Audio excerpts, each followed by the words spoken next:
Newkirk Precinct. And here we go.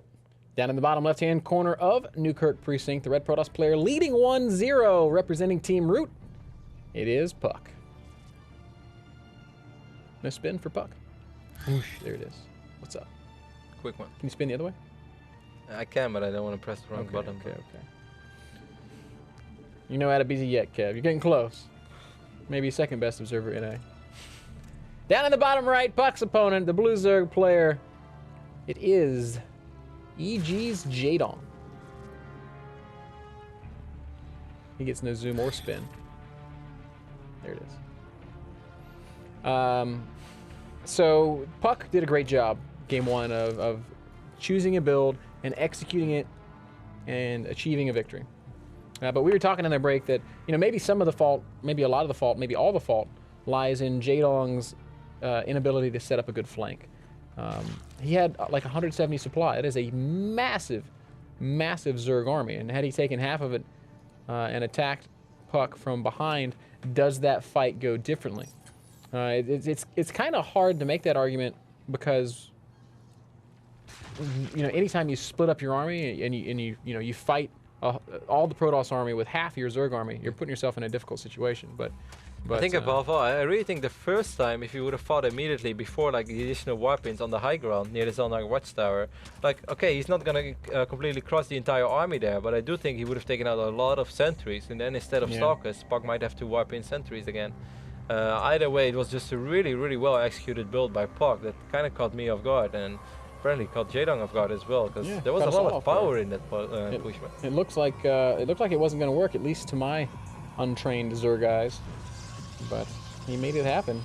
And yeah, that's one of those things that if I try that push, then my force just lands, and suddenly I get swarmed by like 200 supplies there. Those lings get in there, and you know, it doesn't work out. It's just a facepalm moment for me, but Puck did that absolutely fantastic. And once more, he's such a hard-working player as well, so it's really awesome to see Puck starting to have more and more success and representing North America as well.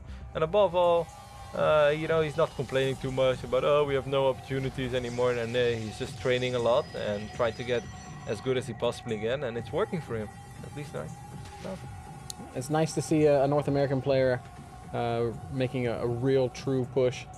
I should say an American player making a real true push to the round of 16, as we've already got Scarlet qualified. And minigun. And minigun. And tomorrow we have more root for root action as well with the Agnes, so plenty of real Americans. And you know, the Muslim is almost American by now. He plays on Thursday. The Muslim's the American that didn't come over when we seceded from Great Britain. Like his family was kind of on the fence about it. Like, we think we'll stay. And the Muslim is like, no, Destiny's calling. I don't know, Mom. I think we missed a good chance. Puck takes a second to simulator in his main. So far, everything very standard. Jaedong made a couple of early links. He was able to pick up that probe, as we saw. Other than that, pretty identical openings to what we saw on Belshire Vestige. I am very curious to see, though, how Jaedong is going to play it out this time. I do not think there was anything wrong with the way he played out this last game. Maybe, like, that final rotation of drones just could have been a few units earlier, but yeah, you know, hindsight is 40-40, right? That's exactly right. As, you know, actually, now as you pointed out, I think you might be spot on with that. He knew that there was no third base going down. Unless he saw those 3 sentries come over and then made the assumption, okay, he's taking this third, and then made 1 or 2 more rounds of drones. Like if that had instead been extra rounds of units, maybe he's able to take a fight earlier and kind of shut it down earlier. I don't know, hard to say. Very hard to say. He went up to 67 drones. We're going to see how it goes this time. First 2 extractors are down right now for the Dong himself. And other than that, as we can see, he's working on a few sort of destructible rocks, but then debris. Stargate play this time from Puck, something that we mentioned in the previous game. So Puck is going to switch it up. Might be a double Stargate opening. No, it's going to be Stargate Robo immediately, so most likely going to try to go. It's the Elfie build, Kev. Yeah. Old school Elfie build. It might be the SOS. Whoa, look at this Overlord Scout. That's a massive one. He's like, oh, so I see you're making a Stargate and a Robo. That means I can make a lot of draws. Second game in a row where Jaedong's gotten a great Overlord Scout from a weird angle, too. Yeah. You know, that's a really annoying little spot because Stalkers actually can't reach it, neither from here or from here. I didn't know. I just noticed the other day when I was 1 shot short, and then it was there. I was like, really? And then the Zerg made a smiley face. And then you photon overcharge your Nexus. No, didn't work. The Zerg made smiley face and I was very mad. I sent him a heart. Wink. One singular concern I have about Puck here is that he's showing us that he's gonna, well, maybe not necessarily, but I'm interpreting this as Puck showing us that he doesn't want to win on more than 2 bases. He wants to. No. That's not with this build. You think? You think this is gonna be 2 base all in? I guess it's a little too early to say. Yeah, I don't think it has to be. I think if anything, it looks like a 3 base play so far from Puck. Unless he would suddenly throw down 6 gateways. But taking a look at the work account, we can see he's already up to 46. I definitely don't think that this is 2 base. I think this is 3 base. He's just getting a really quick robo because in general people feel a little safer if they get a quick robo with an Immortal and a Colossus if he drops a robo bay.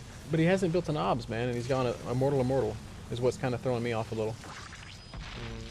So, I mean, there's still plenty of room for him to just go ahead and drop that expansion. It's only 840. I still think, I think we're going to see 3. Well, he does have a probe out here on the map. But Immortal Colossus? I mean, Immortal Void Ray? Yeah, it's weird, right? Pretty weird. He's on 49 workers right now. Oh, more and more gates going down, Ben. Maybe you were right and I was wrong. You know. Happens once in a blue moon. Yeah, it's very rarely. Put it in the newspapers. Put it on Reddit. No, we'll see. +1 being reset right now. I think you were right. And you know, SOS is built. I think it's kind of cool where he goes a couple of Phoenixes and then makes the 2 base Colossus all in with like 2 Immortals and then 2 Colossus. But no Robo Bay ever went down for Puck. So Puck's not going to play it out like that. Jaedong's onto it though. He's making 20 Lings and 8 Roaches. Oh, this army is going to hammer through Roaches, that's for sure. That's the damn truth. There is nothing better against Roaches than Immortal or Void Ray. I would still prefer to be a Roach player. You know, if there's one tricky fight, then.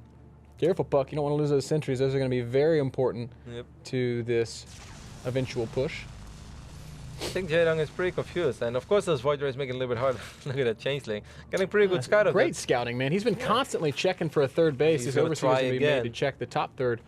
And I guess the Changeling will probably run down to the bottom one. And he has still not spotted any indication that Puck's making a 3rd. There goes 3 more gates and the Warp Prism. So that's 8 gates in total. We have 8 gateways, 3 Immortals, 3 Void Rays, 10 minutes and 45 seconds into the game. So this is still a very, very gnarly push. 86 supply against 26, 52 I mean. How many queens do we have? We have 5 queens. That's reasonable. Jaedong is gonna he's burrowing unit right now. There's no observer. He has an ops on the way, I think. No, he doesn't have an observer. Wow. But he has a Warp Prism. He has a Warp Prism. Okay, now the observer Force comes fields. down. It's just going to be immediately burrow. Should burrow.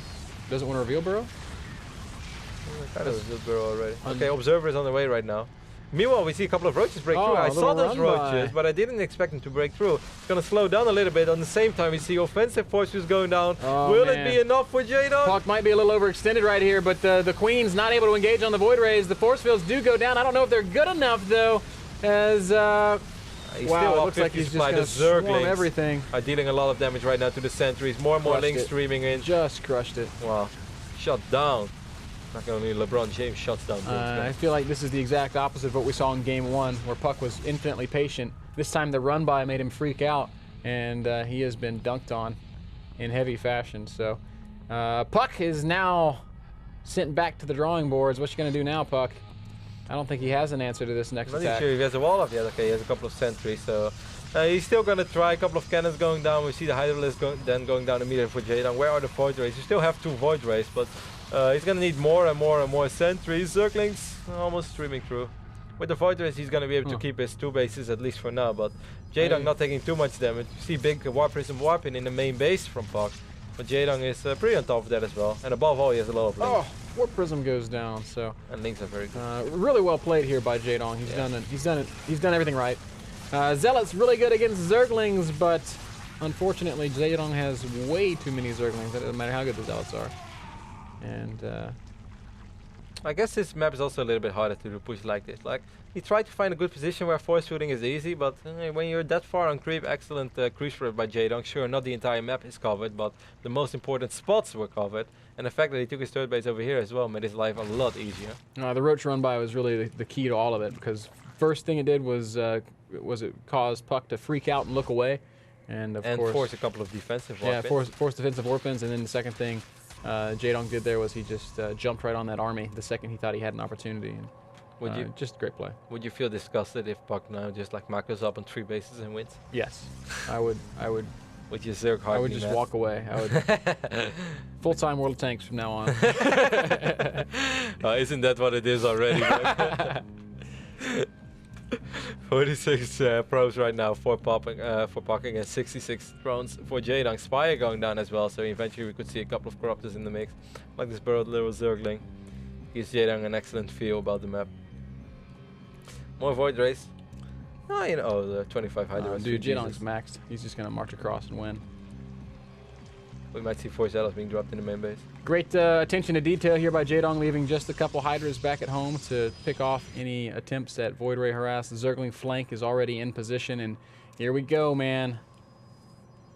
Puck knows it's coming. Like, this doesn't really have an answer against 25 Hydras. Nothing in his army is good against Hydras, other than Photon Overcharge is quite reasonable, I guess. He's gonna try to rob the Zealots, but you know, I guess we should look at the main fight instead. But Jaedong just has an overwhelming amount of units.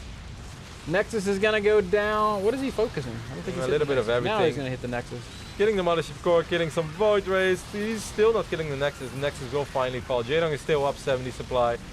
There's just no answer to these Hydra lists, man. Yep, you're absolutely right. Good game gets called. Jaedong evens it up with a cute counterattack and a great